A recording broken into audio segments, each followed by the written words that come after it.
નમસ્તે વિદ્યાર્થી મિત્રો, જ્ઞાનગંગા વિદ્યાલય દ્વારા શરૂ કરવામાં આવેલ ઓનલાઈન એજ્યુકેશન અંતર્ગત આપનું સ્વાગત છે. નમસ્તે વિદ્યાર્થી મિત્રો, આપણું હવે પ્રથમ સત્ર પૂર્ણ થઈ ગયું છે. હવે આપણે તૃતીય સત્રની શરૂઆત કરીશું. તૃતીય સત્રમાં ઇંગ્લિશની અંદર યુનિટ 1 છે ટેસ્ટ ઓફ ઇન્ડિયા. ટેસ્ટ એટલે સ્વાદ અને ઇન્ડિયા એટલે ભારત, એટલે ભારતનો સ્વાદ. એટલે આની અંદર એક્ટિવિટી 1માં પોએમ છે જેનું નામ છે અ માઇન્ડ એક્ટિવિટી ડે, એટલે કે મગજને પ્રવૃત્ત કરતી એક્ટિવિટી, કાર્ય. ચલો જોઈએ. I went to the city to see Mrs. Sweetie. She gave me a rupee to buy a toffee. The toffee was sour, so I bought a flower.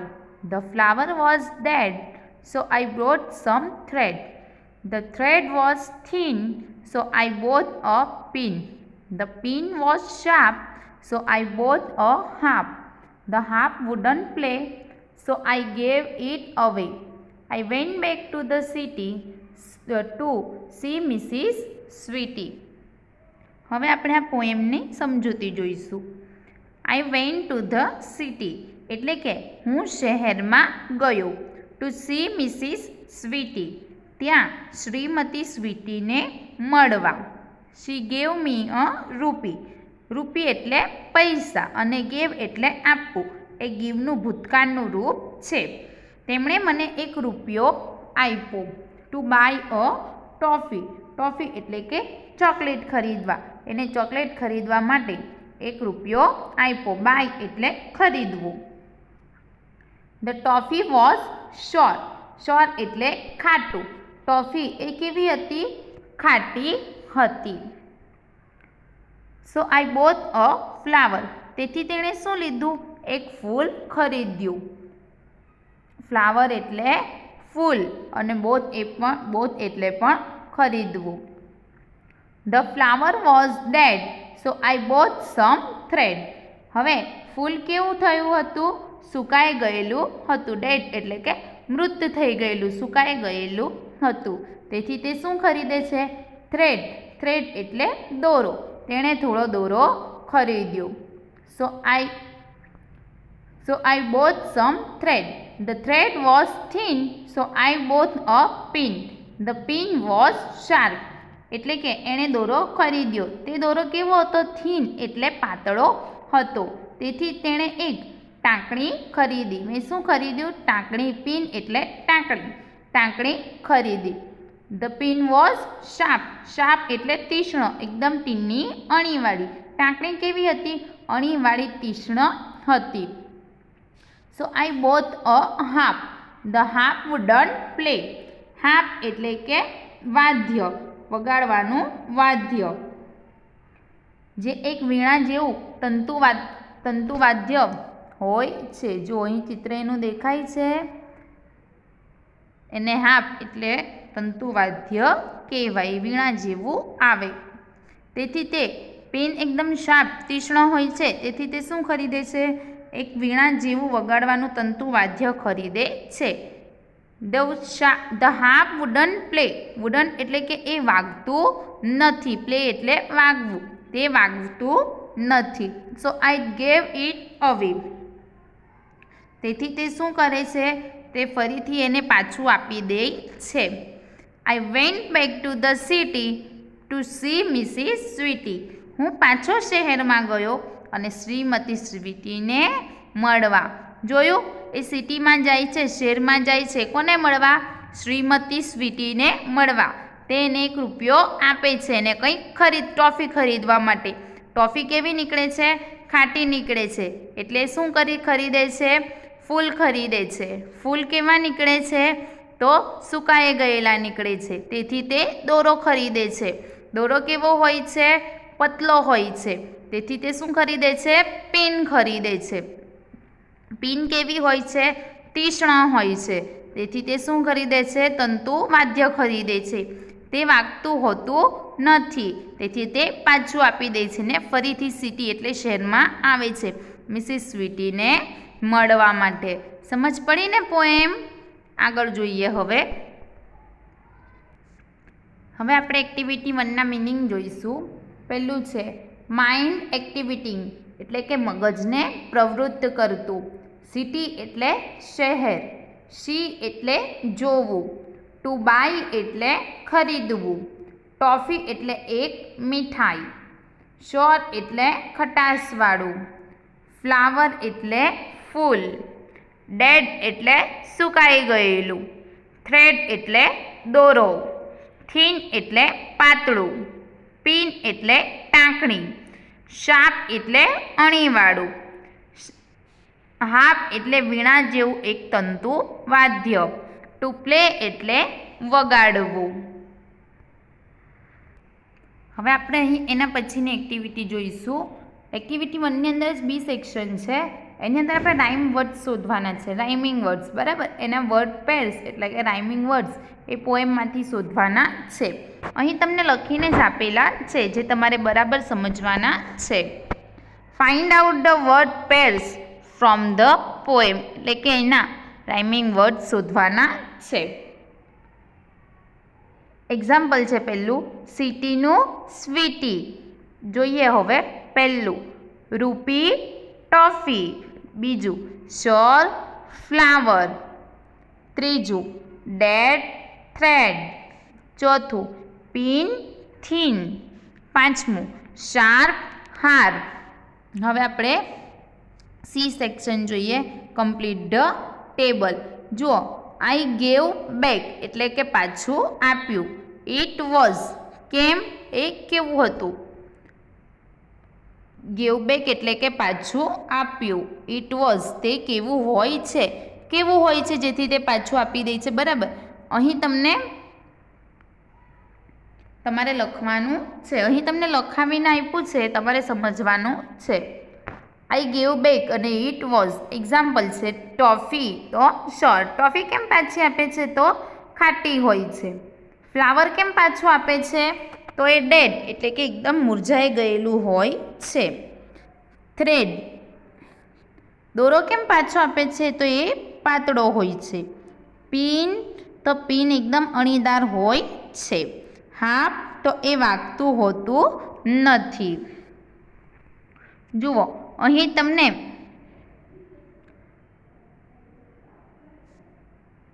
અહીં જે તમને એક ટેબલ આપેલું છે એનું તમને આખા વાક્યમાં ઉપયોગ કરીને લખેલું આપેલું છે.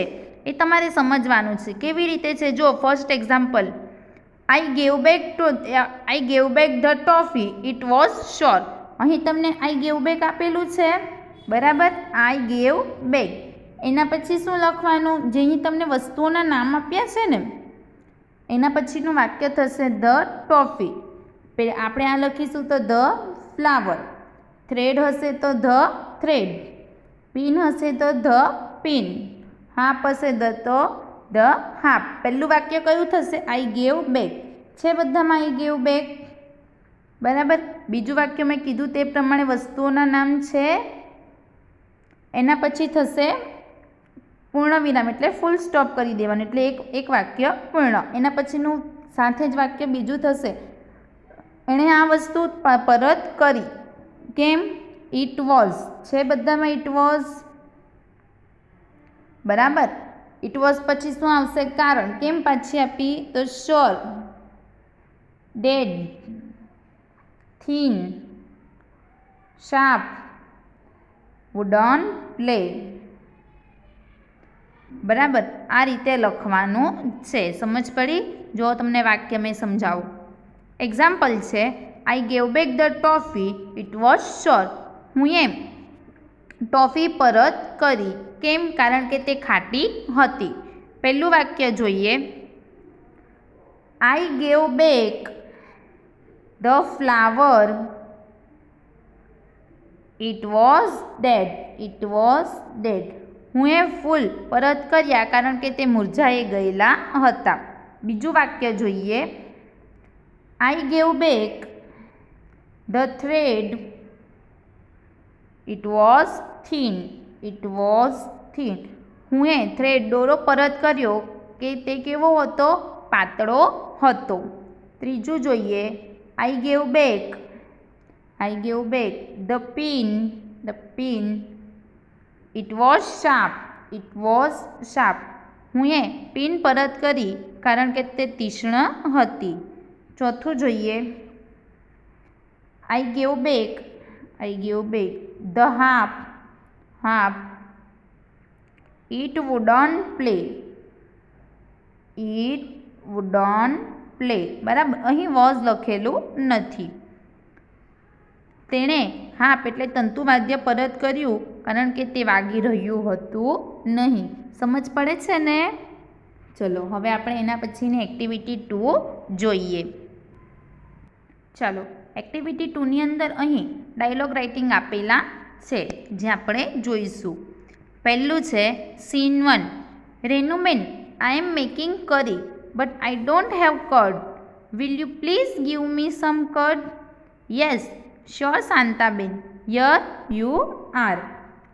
એટલે કહે છે કે રેનુબેન, હું કરી બનાવી રહી છું પરંતુ તેની માટે મારી પાસે શું નથી? કર્ડ.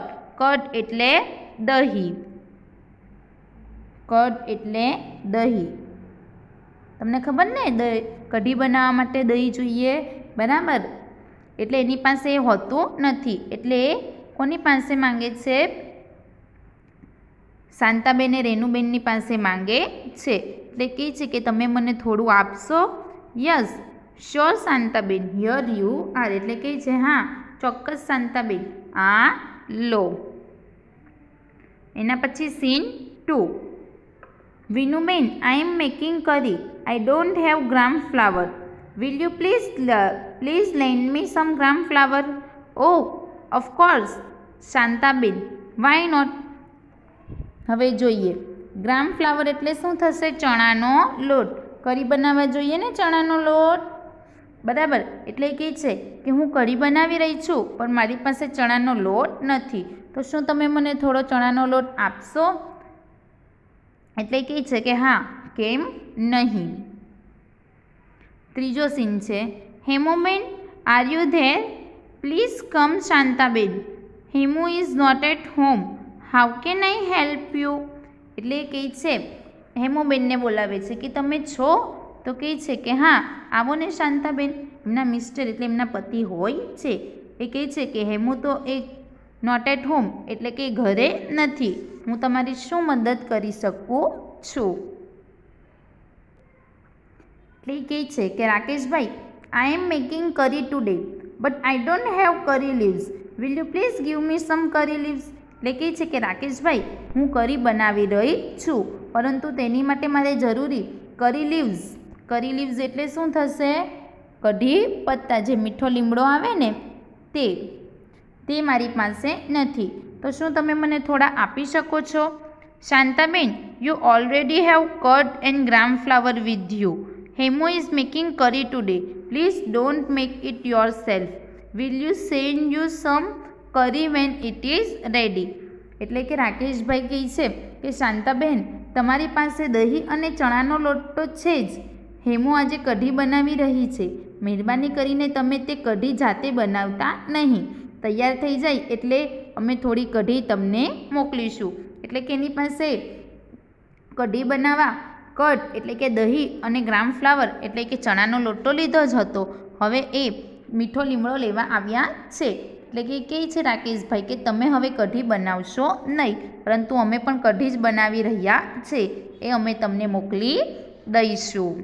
એટલે સમજ પડી ને કઢી કેવી રીતે બને, એમાં શું શું જોઈએ? આગળ જોઈએ scene 1. Rupesh, good evening sir. Mister Parikh, oh Rupesh, good evening. What's the matter? Rupesh, sir will you please give me some tea leaves? Mister Parikh, of course, here they are. Rupesh, thank you sir. Tea leaves એટલે ચાના પત્તા, બરાબર? એટલે કે રૂપેશ એમના સરને ગુડ ઇવનિંગ, સાંજ હોય એટલે શું કહેવાય? Good evening. એટલે એમના સર પણ એને સામેથી ગુડ ઇવનિંગ કહે છે અને પૂછે છે કે શું થયું? એટલે કહે છે કે એની પાસે ચા પત્તી છે નહીં, એટલે એમની પાસે ચા પત્તી માંગે છે. તેમના સર એને ચા પત્તી પણ આપે છે. એટલે શું કહે છે? થેન્ક યુ કહે છે. આપણે પણ કોઈની પાસે મદદ માંગીએ તો થેન્ક યુ બોલવાનું ને? બોલવું જોઈએ કે નહીં? બોલવું જોઈએ, બરાબર ને? મિસ્ટર પરીખ, ઓ Mitesh, please come. What happen? Mitesh, thank you sir. Sir, can you give me some milk? Mister Parikh, let me see. I have a little milk, but I will give you half a cup of milk. Mitesh, thank you sir for being kind to me. એટલે હવે મિતેશ આવે છે, mister પરીખને કહે છે, mister પરીખના ઘરે mister Parikh એને આવકારે છે કે પ્લીઝ તું ઘરમાં આવ. એટલે કહે છે કે શું થયું? એટલે મિતેશ કહે છે કે એને થોડું દૂધ જોઈતું હતું. સમ મિલ્ક એટલે કે થોડુંક દૂધ જોઈતું હતું. એટલે મિસ્ટર પરીખ કહે છે કે હા, મને જોવા દે. મારી પાસે લિટલ મિલ્ક એટલે કે થોડુંક હતું, તેમાંથી હું તને half a cup of milk એટલે હું તને થોડો કપ દૂધ આપી શકું છું. એને આપે છે એટલે મિતેશ એને થેન્ક યુ કહે છે, એની મદદ કરી તે માટે. Scene 3. Raju, good evening sir. Mister Parikh, good evening Raju. Now what do you want? Raju, sir, can you please give me some sugar? Mister Parikh, well yes, here it is. Raju, thank you sir, thanks for help. એટલે હવે કોણ આવે છે? પહેલાં રૂપેશ આવ્યો, શું લેવા? તો ચા પત્તી લેવા આવ્યો. પછી મિતેશ, એ શું લેવા આવ્યો? તો દૂધ લેવા આવ્યો. હવે કોણ આવે છે? તો રાજુ આવે છે. એટલે આવે છે એટલે સર પૂછે છે કે બોલ હવે તને શું જોઈએ છે? વોન્ટ એટલે જોઈએ. તને શું જોઈએ છે? એટલે રાજુ કહે છે કે તેને શુગર એટલે શક્કર જોઈએ છે. એટલે મિસ્ટર પરીખ એને શક્કર આપે છે. એટલે એમની મદદ કરી એટલે રાજુ એને થેન્ક યુ બોલે છે. એના પછી scene 4. Mister Parikh, oh, so now it is your turn. What do you want now? Darshil, sir, I want some elaichi. Mister Parikh, you mean cardamom? Why do you have a sore throat? Darshil, Raju, Mitesh and Rupesh, no sir, we are practicing activity 2B from unit 1. Mr. Parikh, oh, so all this is a part of your homework. એટલે કે હવે કોણ આવે છે? દર્શિલ. એટલે mister Parikh કહે છે કે હવે તારો વારો, તારે શું જોઈએ છે? એટલે દર્શિલ કહે છે કે એને ઇલાયચી, કાર્ડમમ એટલે ઇલાયચી, એને ઇલાયચી જોઈતી હોય છે. એટલે કે મિસ્ટર પરીખ પૂછે છે કે ઇલાયચી કેમ જોઈએ છે તને? શું તારું ગળું દુખે છે? એટલે રાજુ, મિતેશ અને રૂપેશ, દર્શિલ, રાજુ, મિતેશ અને રૂપેશ કહે છે કે ના સર, આ તો એ લોકો શાની પ્રેક્ટિસ કરતા હતા? એક્ટિવિટી 2B જે યુનિટ 1ની છે એની પ્રેક્ટિસ કરતા હતા. આપણે આખી એક્ટિવિટી જોઈને એમાં મિસ્ટર પરીખ, રૂપેશ, મિતેશ, રાજુ અને દર્શિલનું જે આપણે સંવાદ જોયો, આપણે ડાયલોગ રાઇટિંગ જોઈ રહ્યા હતા ને, કે આપણે કોઈની પાસે કંઈક જોઈતું હોય તો કેવી રીતે માંગી શકાય એની પ્રેક્ટિસ એ લોકો કરતા હતા. તો આપણે પણ સમજીએ ને, આપણે કોઈની પાસેથી કંઈ જોઈતું હોય તો કઈ રીતે બોલાય, બરાબર. આગળ જોઈએ હવે એક્ટિવિટી 3. હવે આપણે એક્ટિવિટી 3 જોઈશું. A, read the dialogues and perform them. અહીં આપણે ડાયલોગ વાંચી અને એવી આપણે પ્રવૃત્તિ કરવાની છે. તો હવે આપણે ડાયલોગ જોઈશું. ઇન ધ કોમ્પ્યુટર રૂમ એટલે કે કોમ્પ્યુટર રૂમમાં. Maitri, please close the door, this is an AC room. એટલે મૈત્રી કહે છે કે તું મહેરબાની કરી અને દરવાજો બંધ કર. કેમ? કારણ કે એ એસીવાળો રૂમ હોય છે. એસીવાળો રૂમ હોય તો દરવાજો બંધ કરવાનો હોય ને, બરાબર. Tanu, yes but the window is open. એટલે તનુ કહે છે કે હા, પણ બારી તો ખુલ્લી છે. મૈત્રી, પ્લીઝ ક્લોઝ ઇટ ટુ એટલે પણ, એટલે મૈત્રી કહે છે તે પણ તું બંધ કરી દે. Tanu, okay, I will go and close it. એટલે તનુ કહે છે કે સારું, હું જઈને બંધ કરી દઈશ. એના પછી Kinju, is the project ready with you. એટલે કહે છે કે શું તારી પાસે પ્રોજેક્ટ તૈયાર છે? Maitri, yes it is in my pen drive. એટલે કહે છે કે હા, તે મારા પેન ડ્રાઈવની અંદર છે. She opens her bag and looks for the pen drive. એટલે પોતાનું બેગ ખોલે છે અને પોતાની પેન ડ્રાઈવ જોવે છે. Oh there is no pen drive in my bag. એટલે કહે છે કે પેનડ્રાઈવ એ તો મારા બેગમાં છે નહીં. I can download it from my mail. એટલે કહે છે કે મારી મેલમાંથી હું તે ડાઉનલોડ કરી શકું. Kinju will you please give me your pen drive. એટલે કહે છે કે શું મને તું તારી પેનડ્રાઈવ આપીશ મહેરબાની કરીને. Kinju sorry I can't, I am using it now. એટલે કિંજુ કહે છે કે મને માફ કર, હું તને તે હમણાં આપી શકીશ નહીં. કેમ? કારણ કે તે એનો ઉપયોગ કરી રહી હોય છે. I will give it to you after the recess. હું તને તે રિસેસ પછી આપી શકીશ. ડ્યુરિંગ ધ રિસેસ એટલે કે રિસેસ દરમિયાન Maitri look here is my new lunch box. એટલે કહે છે કે આ જો મારું નવું lunch box. Kinju can I see it. એટલે કહે છે કે હું તે જોઈ શકું છું. Maitri of course but after the lunch come join me. એટલે કહે છે કે હા કેમ નહીં, તું એ જોઈ શકે છે, પરંતુ હું લંચ એટલે નાસ્તો કરી લઉં જમ્યા પછી. ચાલ મારી સાથે બેસ.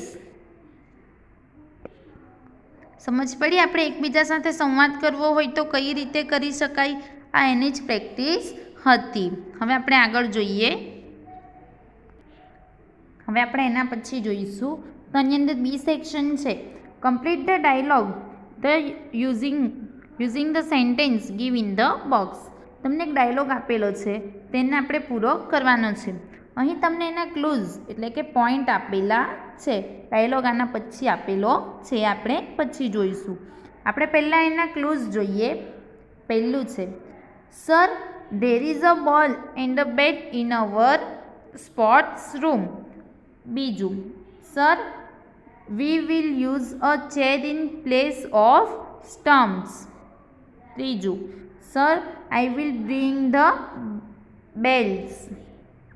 ચોથું we don't need gloves and helmet, we will play with the tennis ball. પાંચમું sir I think Maganbhai the male cook is a big fan of cricket, he can be the empire. આપણે એનો ડાયલોગ જોઈએ.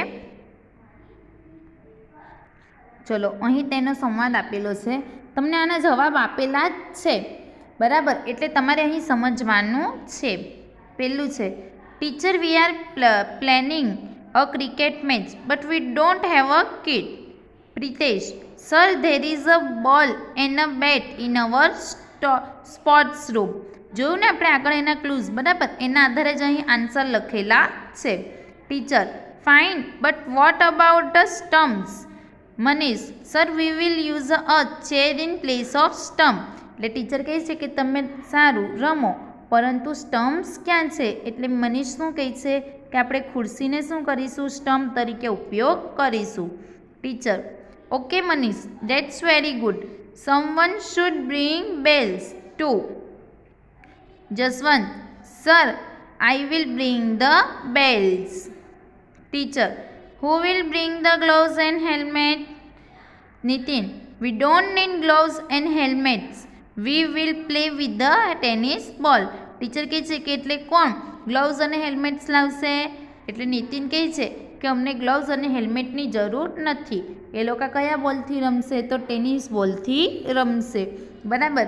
એટલે કે જશવંત શું લાવશે, તો bells લાવશે અને એ લોકો ટેનિસ બોલથી રમશે. Teacher that's correct and who will be the umpire. Manoj sir I think Maganbhai the male cook is a big fan of cricket, he can be the umpire. તે શું કહે છે કે મગનભાઈને એમ્પાયર બનાવશું. ટીચર ધેટ્સ ગ્રેટ એટલે કહે છે કે સારું. આના પછી જોઈએ આપણે એક્ટિવિટી 4.